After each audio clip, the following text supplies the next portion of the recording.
Chapter 2. One day in early autumn, Kristin went out around the middle of the afternoon. The herder had said that a little down the hillside, if she followed the run of the river, she would find a forest clearing where there were many Aaron's rods growing. Kristin found the spot, a steep hillside with the sun beating straight upon it. 'Twas even now the best time to pick the flowers. They grew in masses all over the heaps of stones and round about the grey tree stumps, tall, bright yellow stalks, set thick with little full-blown starlets. Kristin set Munin to plucking raspberries, amid some bushes he could not come away from without her help, and bade the dog stay and guard him. Then she drew her knife and set about cutting the flowers, while ever keeping an eye on the little child. Lavrans kept by her side and helped her busily. She was ever fearful for her two little ones up here. Otherwise she had no great dread of yonder folk any more. Already from many of the satyrs the dairy folks had gone down home, but she was mine to stay on over the second Maria Mass. True, the nights were black now, and uncanny when it blew hard, uncanny for them when they must go out late. But for the most part the weather had been so fair up here, and down in the dale it was a year of drought and poor feed. Men had had to bide up here both in the late fall and the winter time, and her father had said he had never noticed that there were any dwellers in their sæter during winter. Kristin came to a stand under a lone pine on the mid-hillside. She stood with her hands clasped about the heavy bunch of flower stems resting upon her shoulder. From here one could see northwards some way up into Dovre. Corn stood in stooks in many places out on the farmlands. The grass was yellow and burnt up there too, but truly green it never was here in the dale, it seemed to her now. Not as green as it had been in Trondheim. Oh yes. Her mind went back in longing to the home they had had there. The manor that lay so high and chieftainly forth on the broad-bosomed hillside, fields and meadows spreading wide around and downward to the leaf woods in the glen that dipped to the lake in the dale bottom. The far outlook over low wooded ridges that rolled, wave behind wave, southwards to the Dovrefjell, and the grasslands so rank and deep in summer, red with ruddy flowers under the red of evening skies, and the aftermath, so green and sappy in the autumn. And there were times when longing came on her even for the fjord, the strands at Bergsea, the wharfs with boats and ships, the boat sheds, the smell of tar and fishing gear, and of the sea. All those things she had liked so little when first she came to the north. Erland. He must long, surely, for that smell, and for the sea and the sea winds. She missed now all at once she had thought did but weary her. The great householding, the flocks of serving folk, the din when Erland's men rode into the courtyard with clashing arms and jingling gear, strangers coming and going, bearing great tidings from far in the land, and gossip of folks in the countryside and the town. She felt now how hushed her life had grown when all this fell dumb. The market town with its churches and cloisters and feasts in the great men's townhouses. She longed to pass along the streets, her own page and serving maid behind her, to climb the stairs into the merchants' warerooms, to choose or throw aside, to be set aboard the trading smacks on the river and to chaffer, English linen headgear, fine veils, wooden horses with knights astride of them, who could thrust with their lances when you pulled a string. She thought on the meadows outside the town, by Niederride, where she would go with her children and watch the showmans train dogs and bears and buy honey bread and walnuts. And at times she would have loved to deck herself out once more, silken shifts and thin, fine head linen, the sleeveless surcoat of light blue velvet that Erland had bought her for the winter before mischance fell on them. It had borders of ermine skin about the deeply cut-out bosom and round the long arm-slits that reached right down to the hips and showed the belt beneath. And now and then she longed, oh no, 'twere witless not to be glad of that, glad so long as she was spared the bearing of more children. When she fell sick in the autumn after the big slaughtering, it was best things had fallen out as they did, but she had wept a little over it the first nights after. For it seemed to her a long, long time since she had held a little child. Munin was but 4 winters old, but him she had had to give into strangers' keeping ere yet he was a full year old. And when she got him back again, he could both walk and talk, and he didn't know her. Erland! Oh, Erland! She knew well that in her inmost heart she knew he was not so careless as he seemed. He that had been ever restless, 'twas as though now he was ever still, as a stream of water striking at last on a steep wall of rock, lets itself be turned aside and oozes through the peat to make a silent pool with marshland all around. He passed his time on Jorengard doing nothing, and taking now one and now another of his sons to keep him company in doing nothing, or he went a-hunting with them. The whim might take him to set to work and tar and patch up one of the boats they kept on the tarns for fishing, or he would set about breaking one of the young colts. But at that he was never any good. He was all too hasty. He kept to himself, and made at least as though he didn't notice that no one sought his company. The sons did as their father did. They were not liked, these strangers, whom ill fortune had driven to the dale, and who went their ways now proud and strange as ever, seeking not to learn anything of the ways of the parish and of its folk. For Ulf Haldarsson there was sheer ill will. He scorned the dalesmen openly, called them thick-witted and old-fashioned. Folk that were not bred by the sea-shore were not folk. And she herself, she knew she didn't have many friends either, here in her own home country. Not now, not any more. Kristin straightened herself in her moss-brown wadmail dress, and shaded her eyes with her hand from the golden flood of afternoon sunlight. Northward she caught a glimpse of the dale along the river's white-green ribbon, and then came the throng of mountain hulks, one behind the other, yellow-grey with scree and marsh, away to where, seen through clefts and scars, snowfields and clouds were one. Straight before her Rostkampen bent forward a knee and hemmed the dale, thrusting the Lagan aside in a great crook. A far-off thunder rose to her from the river, where it cut deep into the slate rocks below and fell boiling and foaming from shelf to shelf. On the moorish hills above Rostkampen's dome rose the rounded backs of the 2 great blahur that her father had likened to a woman's breasts. Erland must feel it cramped and ugly here, hard to draw breath. A little to the south, on this same hillside yonder, under the slopes near the Sæter, was where she had seen the elf-maiden when she was a little child. A gentle, soft, fair, slender child with thick silky hair about her round red and white cheeks. Kristin shut her eyes and turned her sunburnt face full to the flood of light. A young mother with milk-swollen breasts and a heart stirred and fruitful with childbearing, like a new ploughed field. Ah, yes. But for one such as she was now, there was no fear, Her they would never try to draw into their clutches. The mountain king would never think a woman so worn and meagre as her would set off his bridal gold.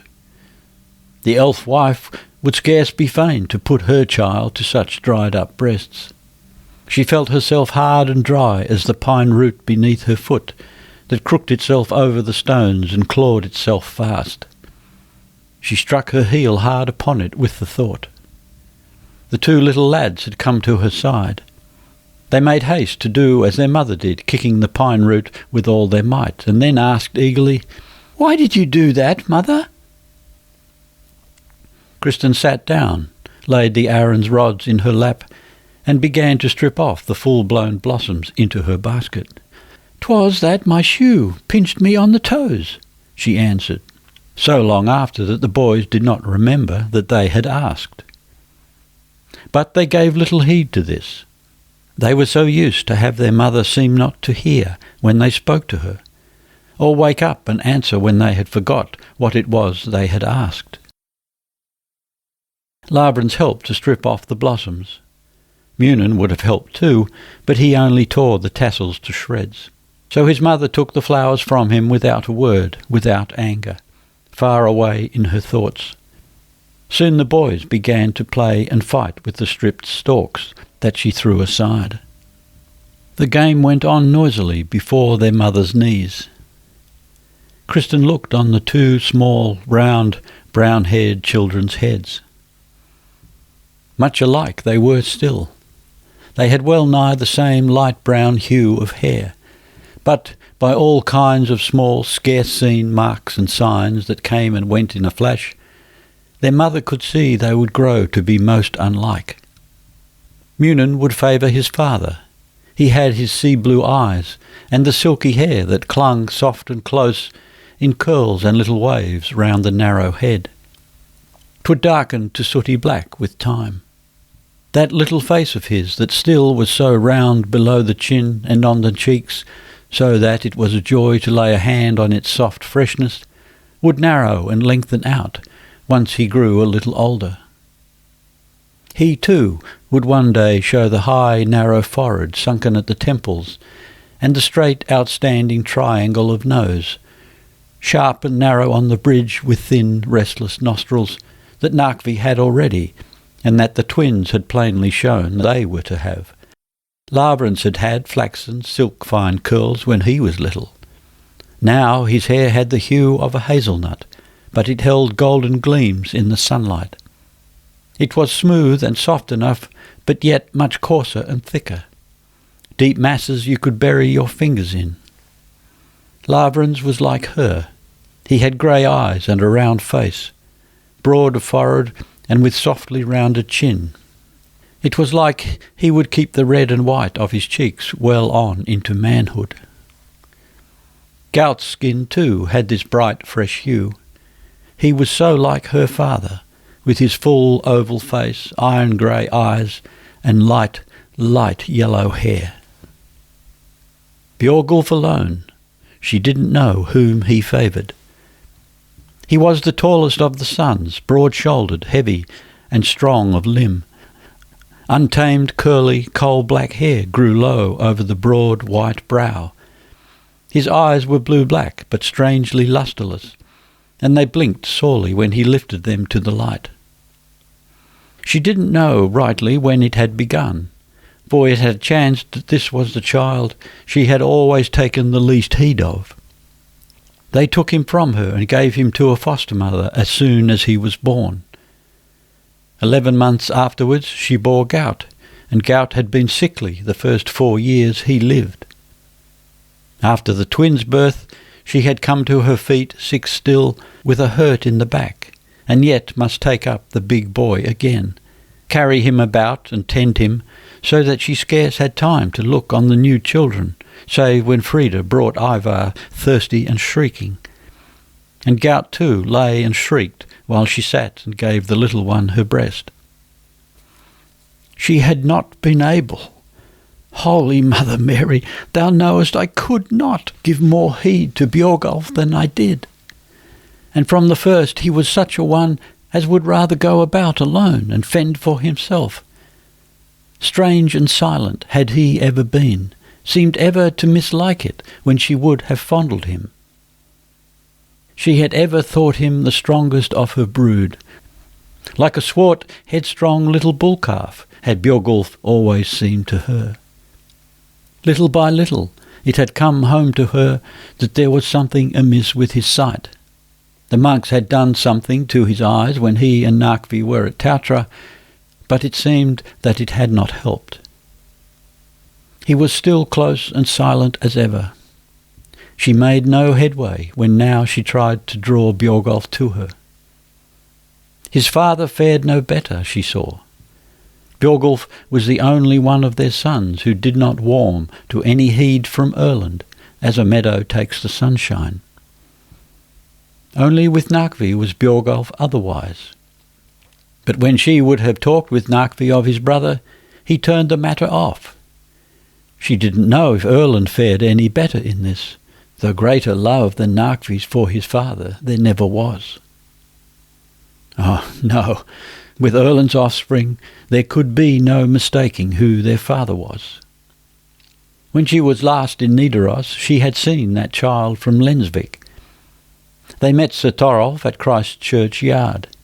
He came out with a train of men and women and serving folk, a maid bearing the babe in its swaddling clothes. Torolf Assulfsson greeted her with a bow, quiet and courteous, as he went by. His wife was not there. She had seen the child's face in but a single glance, but it was enough. It was like other children's faces that had lain at her own breast. Arni Gvaldsson was with her, and he could not refrain from talking, as his way ever was. Sir Thorolf's kinsmen that were his heirs were but ill-pleased when the child saw the light last winter. But Thorolf had it christened Assulf. Between Erland Nicolausson and Lady Sunniva there had never been more than the friendship all folk knew of. He made as though he never doubted this. Loose-tongued and rash as the man was, he had talked recklessly, without doubt, when bandying jests with her. And it was no more than the lady's duty to warn the king's wardens when she suspected mischief. But had they been more than just good friends, Sunniva might sure have known that her brother was privy to Erland's plan. When Hafthor Grout forfeited his life and his soul's salvation in the prison, she had gone clean from her wits. No one could pay heed to what she laid to her own charge in that state. Sir Torolf had laid his hand on his sword-hilt and looked around the company as he spoke of this, said Arn. Arn had mentioned the matter to Erland too. At one time when she was above in the loft-room, the two men had stood below under the balcony, not knowing that she could hear what they were saying. The Lensvik knight was so overjoyed at the coming of the son his wife had borne last winter, it was plain he had no doubt that he himself was the father. Yes, I'm sure, Thorolf himself must sure know best, Erland had answered. She knew that tone in his voice. He was standing now with downcast eyes, and the little smile at one corner of his mouth. Sir Thorolf hated so those kinsmen of his who should have been his heirs if he had died childless. But folk were talking, saying the thing was not as it should be. Oh, the man must sure know best himself, said Erland as before. Yes, yes, Erland. That one boy is heir to more than the 7 sons you have by your wife. For my 7 sons I shall care myself, Arn. But at that she went down. She would not suffer them to talk any more of this thing. Erland looked a little bit out of countenance when he saw her. Then he came and took her hand, standing behind her so that her shoulder touched his body. She felt that, as he stood there looking down upon her, he was making over again, wordlessly, the promise he had just made, as it were to give her courage.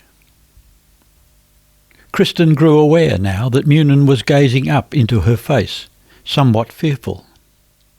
She must have smiled, but not a pleasant smile. But when his mother looked down at him, he smiled back to her straight away, doubtfully and provingly. Vehemently she caught him up into her lap. He was little yet, her youngest, not too big yet to be kissed and fondled by his mother. She winked one eye at him. He did his best to wink back at her, but try as he would, both eyes would shut together. His mother laughed aloud. Munin too went off into peals of laughter, while Kristin hugged and squeezed him in her arms. Lavrans had been sitting with the dog in his lap. They both turned, listening toward the woods below. "'Tis father!" The dog first, and the boy after him, went leaping down the steep hillside. Kristin sat still a while. Then she rose and went out on a jutting point. Now they were coming up the path from below, Erland, Narkvi, Ivar and Skule. They came along in wild glee, calling their greetings up to her. Kristin greeted them in turn. Were they going up to fetch the horses? No, answered Erland. Ulf, he thought, was sending Sveinbjorn up for them tonight. He and Narkvi were bound further afield after reindeer, and the twins had had a mind to come along with them and see their mother. She made no answer. She had known how it was before she asked. Narkvi had with him hounds in leash. He and his father were in wadmal jerkins of mingled grey and black, such as make little show against the screes. All four of them had bows. Kristin asked the tidings from the manor, and Erland talked as they climbed upward. Ulf was in full swing with the harvest work. He was not ill-pleased, but the straw was cutting short. The corn had ripened so quickly on the higher fields, the grain was dropping from the ears, and the oats were all but ready to cut. They must keep hard at it, Ulf said. Kristin nodded as she walked, but said no word. She went to the byre herself to help in the milking. It was always pleasant to her, this hour when she sat in the dark, close in to the swelling cow-flank, and felt the milk's sweet breath in her nostrils.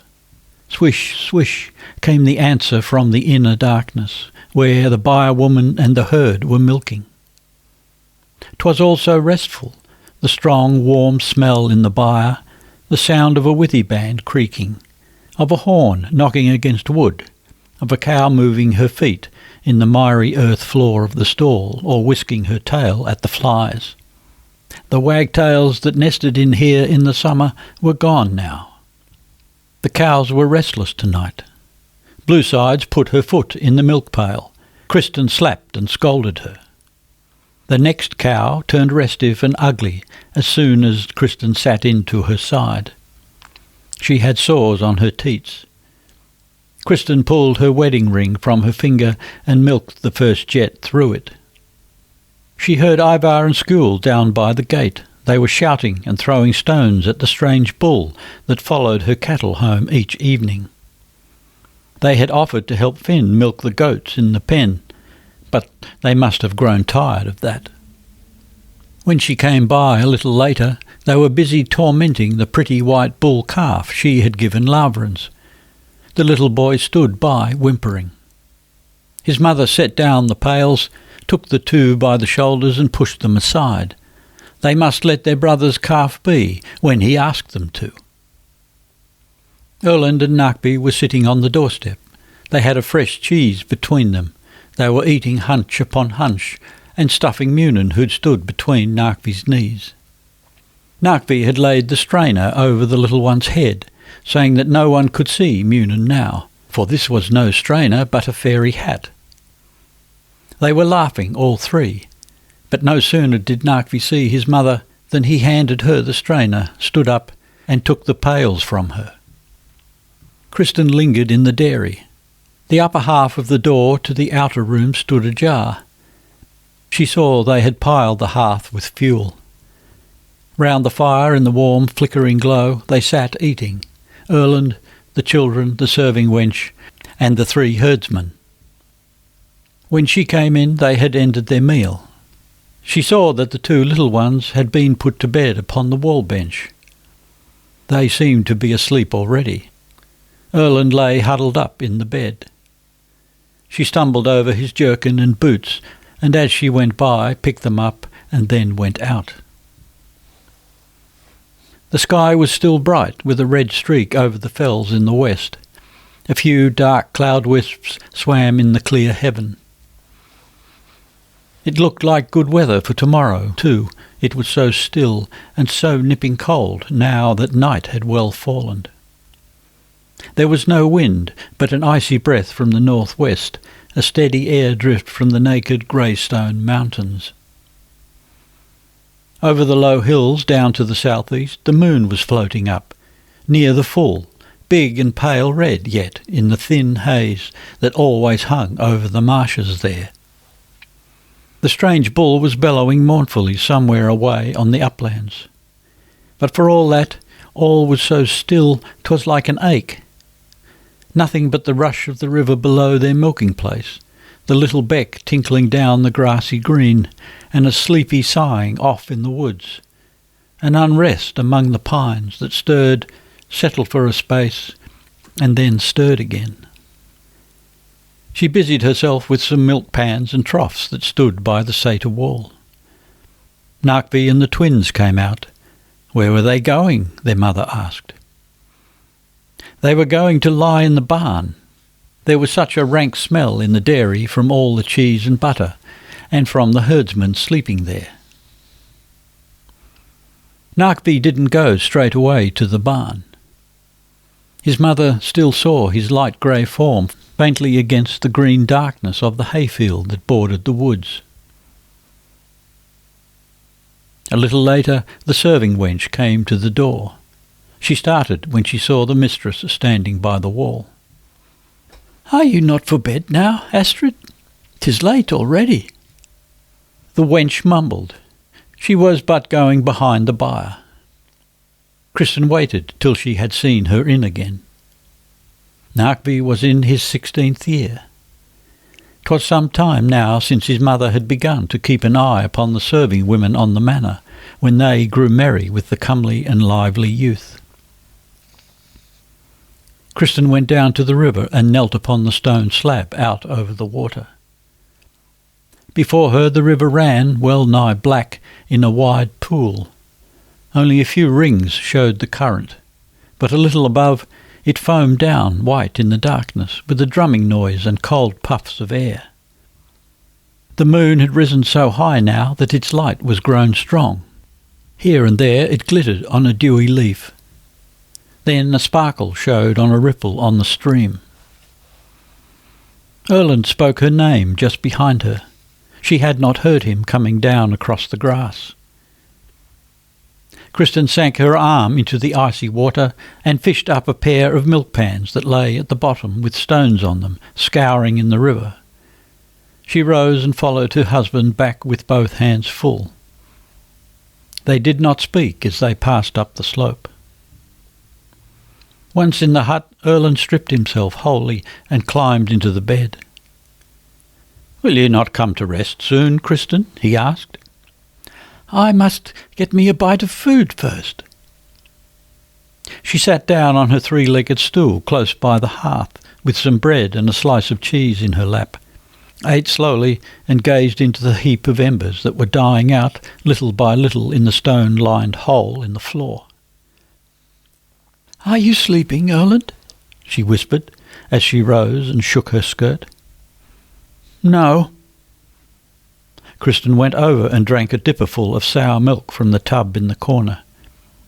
Then she went back to the hearth, lifted a slab of stone and laid it on top, and spread the Aaron's rod blossoms on it to dry.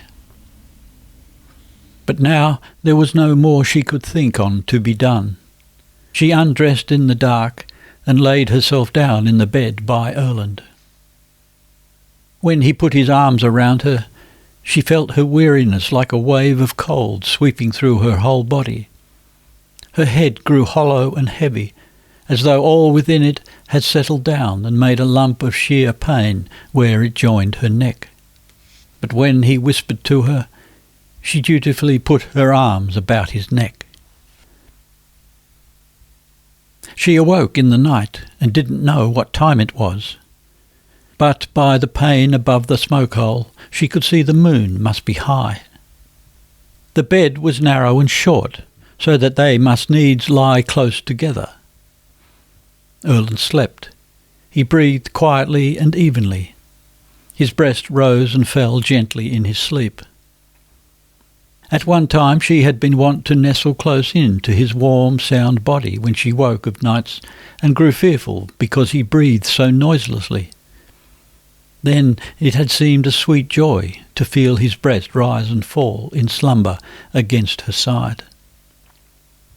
After a while she crept out of the bed, put on her clothes in the dark, and stole to the door. The moon was sailing high over the whole world. Here and there was a glimmer from water in the mosses, or on cliffs over whose face it had trickled the day through and was freezing now to ice. The moon shone over the leaf woods and the pine woods. On the grass banks hoarfrost glittered. It was bitter cold. She crossed her arms upon her breast and stood a little. Then she went up along the beck. It tinkled and gurgled with little sounds of ice needles breaking apart. At the upper end of the fenced field lay a great deep-bedded boulder. No one went near it unless they must, and when they went, they crossed themselves. They poured cream in under it when they came in the summer, and again when they left. True it was she had never known anyone that had seen or heard anything there, but such had been the custom on the Sæter from of old. She didn't know what had taken her to leave the house this way at dead of night. She came and stood still by the stone, set her foot in a notch in it. Her belly shrank, her body grew cold and numb with fear. But cross herself she would not. Then she crept up and sat down upon the stone. From here one saw far and wide around, away over the ugly grey-stone mountains in the moonlight. The big hump on Dovre rose mighty and pale against the pale sky. The snowfield glistened white on the scar on Graho. The borefells shone with blue clefts and new-fallen snow. In the moonlight the mountains were uglier than she ever thought they could be. Hardly a single star or two shone here and there in the endless icy-cold heavens. She was chilled through bone and marrow. Terror and cold pressed in upon her from all sides. But she sat on defiant. She would not go down and lay herself in the black darkness by her husband's warm, slumbering body. For her there was no sleep that night, she knew. So sure as she was her father's daughter, her wedded husband should never hear her blame his deeds. For she remembered what she had sworn when she besought God Almighty and all the holy saints in heaven for Erland's life. So it was that she must go out into this ghostly night to take breath when she felt nearly to perishing. She sat and let the bitter old thoughts come to her like old acquaintance, and met them with other old and well-known thoughts in feigned excuse of Erland. True, he had not craved this of her. He had not laid upon her any of the burden she had taken up on her shoulders. He had but begotten 7 sons on her. For my 7 sons I shall care, Arne. God alone might know what the man meant by those words. Like enough he had meant nothing. He had but said it. Erland had not begged her to set Huseby and his estates going again. He had not begged her fight for dear life to save him. Like a chieftain he had suffered. That his goods be wasted, that his life be set on the hazard, that all he owned be lost. Stripped and bare, he stood amidst mischance, loftily unbowed and still. Loftily still and unbowed he abode in her father's manor like some stranger guest. but all that was hers was her son's by right. By right they claimed her sweat and blood and all her strength. But if so, the manor and she herself could lay rightful claim to them in return. There had been no need for her to take the road to the satyr like any cottar's wife. But at home, as things were now, she felt herself crushed and hemmed in on every side, so that she seemed to fail for breath.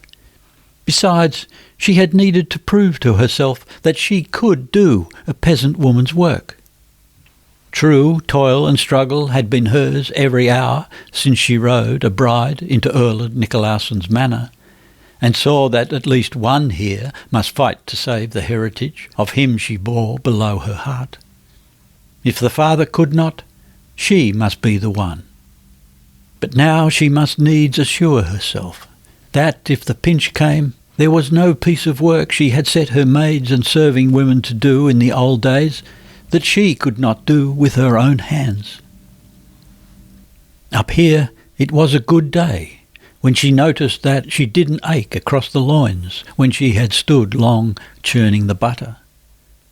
It was good in the mornings to go along and help let out the cattle. They had grown fat and fair this summer. The weight on her heart lightened when she stood in the sunset, crying on the home-coming cows. She loved to see the food growing under her own hands. It was as though she were reaching down to make firm the very groundwork on which her son's fortunes were to be built up again. Jorengard was a good estate, but it was not so good as she had thought, and Ulf was a stranger here in the dale. He fell into mistakes, and he lost patience. As folk reckoned in this countryside, they always did well with their hay on Jorengard. They had water meadows along the river and out on the holms, but it was not the best hay, nor such as Ulf was used to in the Trondheim country. He was not used to have to garner in so much moss and leaf fodder, so much heather and twigs as was necessary here. Her father had known every inch of his land, had had all a farmer's lore and knowledge, of the whims of seasons, of the way the various fields took wet or dry years, windy summers or burning summers, of the strains of cattle that generation after generation he himself had coupled, fed and reared and sold from. All the knowledge that was needed for just this place. She didn't know her manor so by heart, but she would yet, and her sons should. But Erland had never asked her to do this. He had not wed her to plunge her into toil and trouble. He had but wed her that she might sleep in his arms. And thus it was always, when her time was come. A child lay by her side, craved its place upon her arm, at her breast, in her cares. Kristin moaned through her clenched teeth. She sat shivering with cold and wrath. Pactum serva. That is, in the Norse tongue, keep thy troth. It was in that time when Arnigvaldsson and brother Leif of Holm had come to Huseby and fetched away her goods and her children's to Nidaros. That too had Erland left her to deal with. He had taken lodging out at the Holm cloister. She sat in the town mansion. The monks owned it now, and Arnigvaldsson was with her, helping her with rede and deed. Simon had sent letters praying for his help. Arn could have been no more eager had it been for himself he was to save the goods and gear. The very evening he brought it to the town, he must needs have both her and Lady Gunnar of Rosvold, who had come in with the two little ones, out to the stables. 7 picked horses. Folk were minded to deal fairly towards Erland Nikolausson, and gave assent when Arn averred the 5 eldest sons each owned a riding horse, and the lady of the house one for herself and one for her serving man. As to the Castilian, Erland's Spanish stallion, he could bring witness that Erland had made over the horse as a gift to his son Nikolaus, even though it might have been more jest than earnest. Not that Arne was much taken with the long-legged beast, but he knew Erland loved the horse very much. It was an ill thing, said Arne, that he had to let the armour of the state go, with the great helm and the gold-mounted sword. True, all this gear was fit for nothing but the tournament, but was still worth a great sum. But he had got Erland's body shirt of black silk with the red lion embroidered on it, and he had claimed the English battle harness for Nicolaus. And that was so choicely wrought that Arne deemed there was not the like to be found in Norway's land, for them that had eyes to see. But it was much worn. Indeed, Erland had worn his weapons more than most sons of nobles in those times. Arne fondled each piece, helm, gorget, vambrace, greaves, gauntlets of the finest steel plates, corselet and hauberk of chain mail, so light and easy-fitting and yet so strong. And then the sword. It had but a plain steel hilt, and the leather on the handle was chafed. But the like of such a blade one did not see every year. Kristin sat and held the sword across her lap. She knew Erland would take it to him like a much-loved bride. He had never used any other of all the swords he owned. It had been left to him when he was but a lad by Sigmund Thorolfsson, who had been his bedfellow when first he joined the bodyguard. Once only had he spoken of this friend to her. Had God not been in such hot haste to take Sigmund from this world, it's like that much had gone otherwise with me. After his death I was ill at ease at the court, and with so much begging I got King Hakon's leave to go north with Gisa Jarl at that time. Yet but for that I think I had never won you, my sweet. For belike I had been a wedded man long ere you were a grown maid. From Munin Bardson she had heard that Erland had nursed his friend day and night, as a mother tends her babe, taking no sleep but a short doze now and then on the sick man's bedside. That last winter, when Sigmund Thorolfsson lay spitting out his lungs piecemeal and his heart's blood. And when Sigmund had been brought to earth in Hallvard's church, Erland had gone to his grave late and early and lain flat on the gravestone sorrowing. But to her he had never spoken of him but that one time. At Hallvard's church, too, Erland and she had had their tryst sometimes, that sinful winter in Oslo. But he had never named with a word that the dearest friend of his youth lay there. 'Twas thus he had mourned over his mother, she knew, and when Orm died he had been wild and ungoverned in his despair. Yet them, too, he never mentioned. She knew he had been into the town and seen Margaret, but he never spoke of his daughter. Right up under the hilt she saw some writing graven into the blade. It was runes mostly, and she could not read them, nor Arne either. But the monk took the sword and looked on it a while. "Pactum serva," said he at last. That means, in the Norse tongue, keep thy troth. Arne and Brother Leif spoke, too, of how a great part of her lands here, north of Dovre, Erland's morning gift to her, had been pledged and thrown away. Could not some device be found to save something of this? But Kristin would not. It was honour one must save first of all. She would not have any question raised whether her husband's dealings were lawful. And besides, she was well nigh plagued to death by Arne's talk, well meant as it was. That night, when he and the monk had bidden good night and gone to their lodging, she threw herself down upon her knees before Lady Gunnar and hid her face in her lap. In a little, the old woman lifted up the young one's head. Kristin looked up at the other. Lady Gunnar's face was heavy, yellow, and fleshy, with 3 thick folds, as though moulded in wax, right across her brow, lightly freckled, with sharp, kind blue eyes, and an indrawn toothless mouth shaded by long grey lip hairs. Kristin had seen this face look down on her in so many an hour of torment. Lady Gunnar had been with her each time she bore a child, save when Lavrans came, for then Kristin had been at home by her father's deathbed. "Ah, yes, my daughter," said the lady, pressing a hand on her forehead. "I have stayed with you more times than one now, when you needs must come to your knees.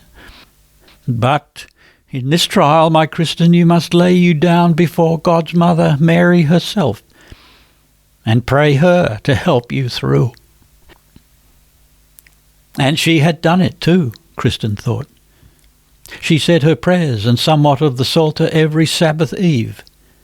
She kept the fast Archbishop Iliff had laid upon her when he gave her remission of her sins. She gave alms and tended herself each wayfarer who begged a night's lodging, looked he fair or foul. But she felt no longer now that the light shone within her when she did these things. That there was light without she knew, but it seemed as though mists shut in her soul. It must be what Gunnulf spoke of, the drought of the spirit. "No soul should lose courage by reason of that," said Sira Iliff. "Be steadfast in prayer and good deeds, as a farmer ploughs and dungs and sows. God will send the quickening rain in his own good time." But then, Sira Iliff had never been a farmer. Gunnulf she had not seen that time. He was making a term north in Helgeland, preaching and gathering gifts for his cloister. Ah, yes, there was one of the night sons of Huseby. And the other? But Margaret Erlendsdatter had come to her sometimes at the town mansion. 2 servants followed the merchant's wife. She was in goodly clothing and shone with rich trinkets.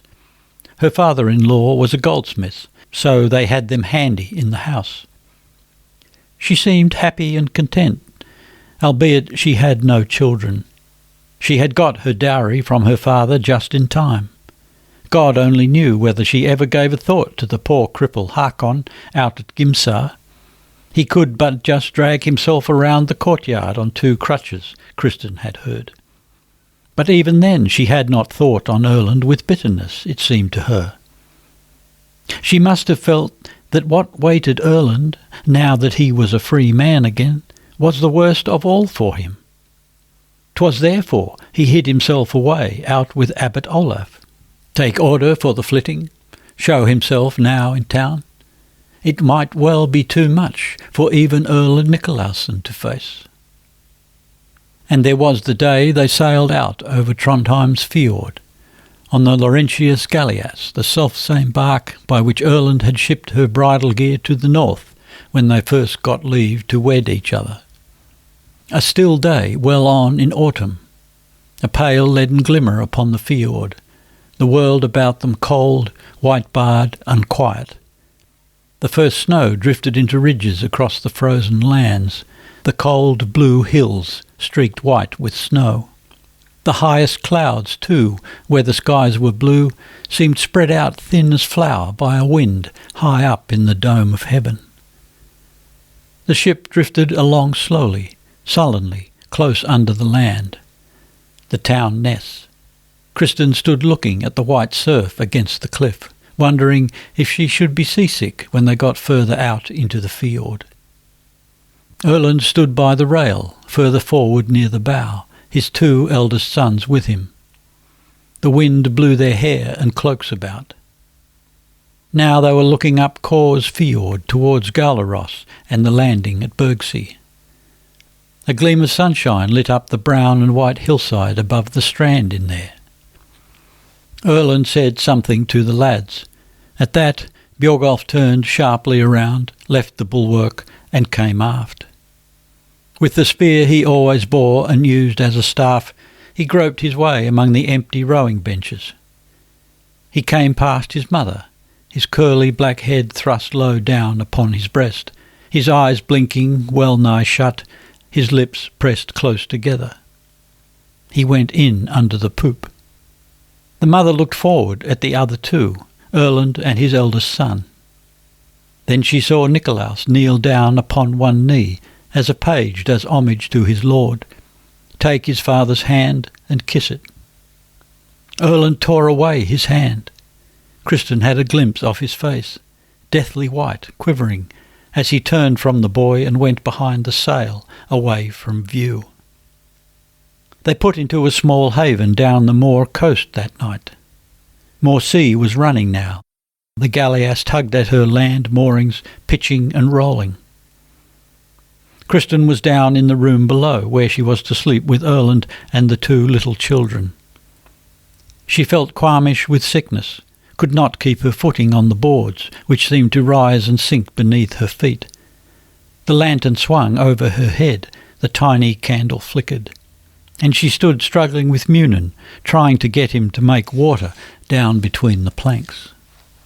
When he awoke, drugged with sleep, he would be sick or worse in their bed, and he raged and shrieked and would not suffer that the strange woman, his mother, should lay hands on him to help him and hold him over the side. Then Erland came down. She could not see his face as he asked very low, "Did you see Narkby? He was so like you in the eyes, Kristin." Erland drew in his breath, short and hard. "'Twas just like your eyes looked that morning by the wall of the nun's garden, when you had heard the worst of me, and you plighted me your troth. It was then that she had felt the first drop of bitter gall well up in her heart. God protect the lad. May he never see the day when he must fix his faith on a hand that lets all slip through its fingers like cold water and dry sand." A little while before, she had thought she heard the sound of hoofs from somewhere far south in the hill wastes. Now it came again from nearby. 'Twas not the noise of stray horses, was some rider. He rode sharply over the rock slabs below the hillock yonder. Fear came over her, icy cold. Who rides abroad so late? Dead men ride north under a waning moon. Heard she not horsemen following the first, far behind? Yet she sat on.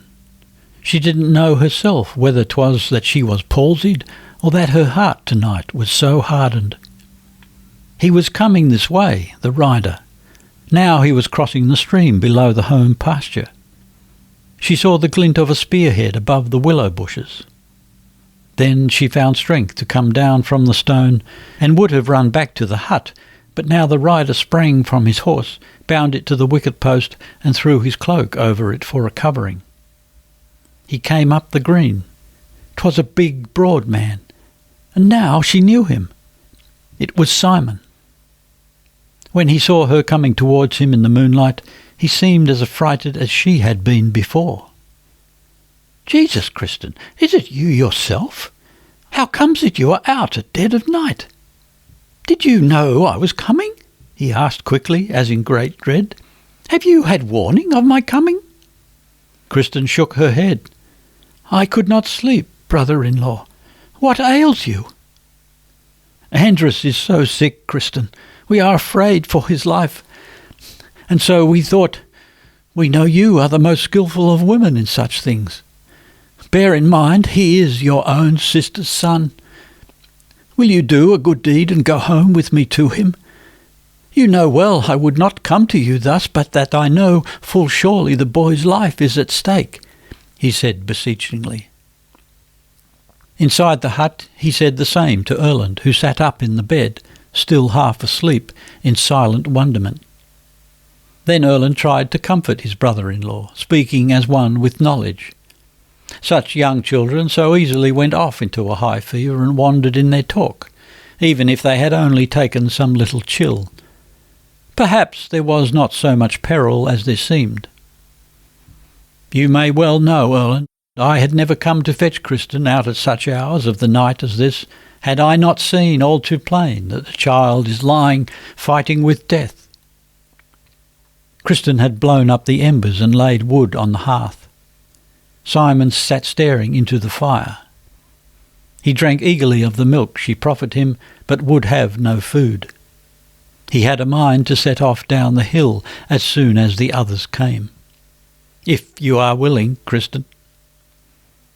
One of his henchmen was bringing with him a widow that served at Formo, a notable woman who could take the charge here for a time. "Asbjorg was a most handy woman," he said again.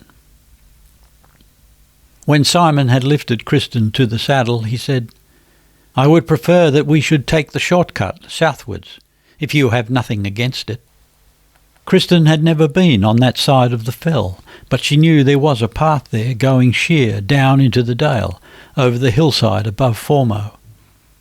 She answered yes, but then his man must ride the other way, round by Jorungard, to fetch her casket and the bags of roots and herbs. He must waken Gout, the boy knew best about them. By the edge of a wide moss they were able to ride side by side, and Kristin made Simon tell her again of the boy's sickness. The children at Formo had had the throat sickness about Olaf's Mass, but had got over that lightly. This new sickness had taken hold on Andras quite of a sudden, when he seemed in the highest health, in the middle of the day, 3 days ago. Simon had taken him out with him. He was to have a ride on the corn sled down to the field. But he began to complain that he was cold, and when Simon looked, the child was in a shivering fit, his teeth chattering in his head. Later came the hot fit and the cough, and he spat up an evil-looking brown slime and had a sore pain in the breast. But, to be sure, he could not tell them much of where he felt worst, the poor little boy. Kristin spoke to Simon as cheerily as she could, and now she had to ride for a stretch behind him. Once he turned and asked if she were cold. He would have her to put on his mantle over her cloak. Then he talked again of his son. 'Twas true, he had noticed the boy was not strong. But Andras had grown much more hearty this summer and autumn. His foster mother thought so too. And the last days before he fell sick, he had been a little strange and startlish, frighted, he said, when the dogs sprang up on him in play. And the day he took the fever, Simon had come home at sunrise with some wild ducks. Other days the boy would ever beg his father for the birds he brought home to play with them a while. But now Andras had shrieked out loud when his father had made as if to toss the leash of birds at him. He had indeed stolen across afterward and handled the ducks, but he got some blood upon him, and at that he grew quite wild with terror. And now tonight, as he lay moaning sore, getting no sleep or rest, he had cried out somewhat of a hawk that was after him. "Do you remember that day the tidings came to me at Oslo, and you said, 'Twill be the dar stock that will hold Formo when you are gone'?" "Don't say that, Simon, as though you thought you would die sonless. God and his gentle mother will surely help. 'Tis unlike you, brother-in-law, to be so faint of heart." "Halfrid, my first wife, said the same to me when she had borne our son, as you said at Oslo. Did you know, Kristin, that I had a son by her?" "Yes, but Andras is 3 years old now. 'Tis the first 2 years that are hardest to bring children through alive." But even to herself it seemed that her words availed little here. And they rode, and they rode. The horses nodded as they mounted a rise and tossed their heads so that the bits jingled. Not a sound in the frosty night, save of their own riding, and at times the ripple of water as they crossed a beck. And the moon shone high and low, and Scree and Greystone Crag glimmered grimly, pale as death, where they rode on under the hillsides. At length they had come where they could look down upon the parish. Moonlight filled all the dale. The river and the marshes and the lake farther south shone like silver. Fields and meadows were wan. "Tonight 'tis freezing in the lowlands too," said Simon. He got down from his horse and led hers as they went down over the edge. The path was so steep in many places, Kristin felt she scarce dared look ahead. Simon steadied her with his back against her knee, and she held on with one hand behind the saddle. Now and then a stone rolled from under the horse's hoofs, trundled downward, stopped a little, then rolled again, loosening others and carrying them along. At last they were down. They rode over the barley fields north of the manor between the rime-covered cornstooks. The aspens crackled and pattered eerily above their heads in the bright, still night. "Was it true," asked Simon, wiping his face with his sleeve, "that you had had no warning of my coming?" Kristin answered that it was true. Then he said, "I have heard tell that sometimes a forewarning goes forth when any one yearns sorely for another. Ramborg and I said to each other more than once that had you been at home, you might have known a way." "None of you have been in my thoughts all these days," said Kristin. "You must believe me, Simon." But she could see that this did not comfort him. In the courtyard a couple of housecarls sprang out at once and took the horses. "Ah, 'tis even as you went, Simon. No worse," said one of them quickly. He had looked up at his master's face. Simon nodded. He went in front of Kristin towards the women's house. Kristin saw clear enough that here was great peril of life. The little boy lay alone in the great fine bed, moaning and gasping and tossing his head without cease to and fro on the pillows. He was burning hot and dark red in the face. He lay with half-open, glistening eyes, fighting for breath. Simon stood holding Ramborg's hand, and all the women of the manor who were gathered in the room pressed round Kristin while she handled the boy. But she spoke as calmly as she could and heartened the parents as best she was able. Sure enough, it was the lung fever, but this night was now near an end without the evil having changed for the worse. And it was the way of this sickness to take a turn the 3rd or 7th or 9th night before cockcrow. She prayed Ramborg to send all the serving women to bed, save 2, so that she might at all times have women rested and fresh to help her. And when the man came from Jorengard with her leech wife's gear, she brewed a sweating drink for the boy and opened a vein in his foot to draw the humours somewhat away from his breast. Ramborg's face blanched at the sight of her child's blood. Simon put an arm around her, but she pushed the man aside and sat down on a chair by the bedfoot. There she sat gazing at Kristin with big black eyes, while her sister busied herself with the child. On in the day the boy seemed a little better. Kristin talked Ramborg over to lie down on the bench. She heaped cushions and coverings about the young wife, sat by her head, stroking her forehead gently. Ramborg took Kristin's hand. "Surely now you wish us nothing else but good," she said in a moaning breath. "Could I wish you anything but well, sister? We too, sister, left here in the country of our home, alone of all our kindred." Ramborg broke into sobs, a few half-choked sobs through lips pressed hard together. Kristin had seen her sister weep only once, the time they had stood by their father's deathbed. Now a few small hasty tears sprang to her eyes and trickled down her cheeks. She lifted Kristin's hand and looked upon it. It was long and slender, but red-brown now and rough. "Even so, it is fairer than mine," she said. Ramborg's hands were small and white, but the fingers were short and the nails square. "Yes," she said almost angrily as Kristin shook her head, smiling. "And you are even yet fairer than I have ever been. And our father and our mother held you dearer than me all our days. You wrought them sorrow and shame.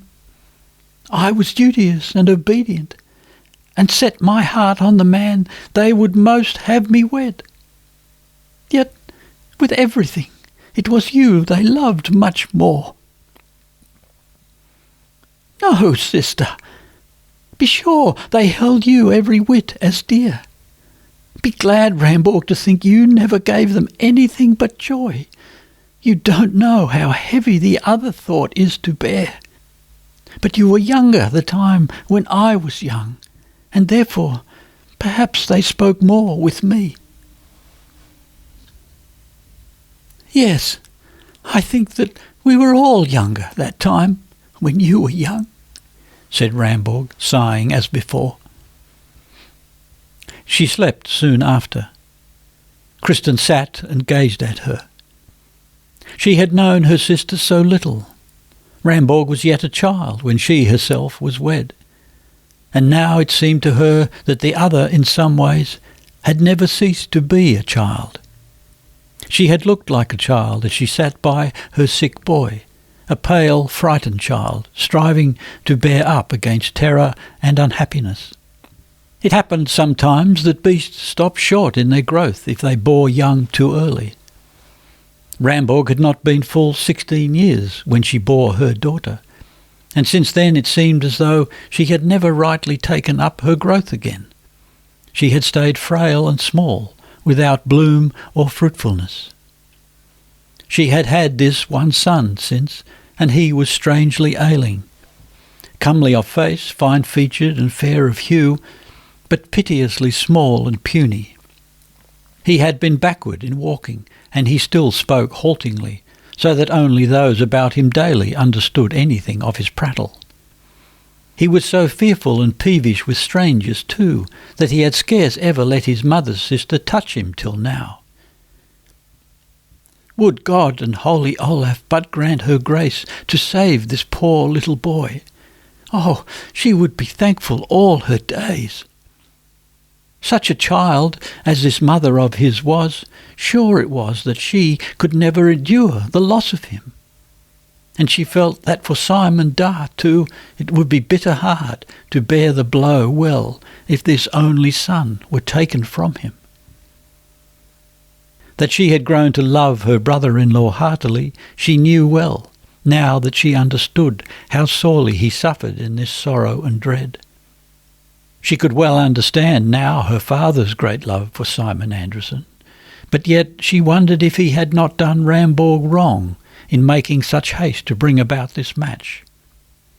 For when she looked upon this little sister beside her, it came home to her that, after all was said, Simon must be both too old and too sober and heavy to be a husband to this young child.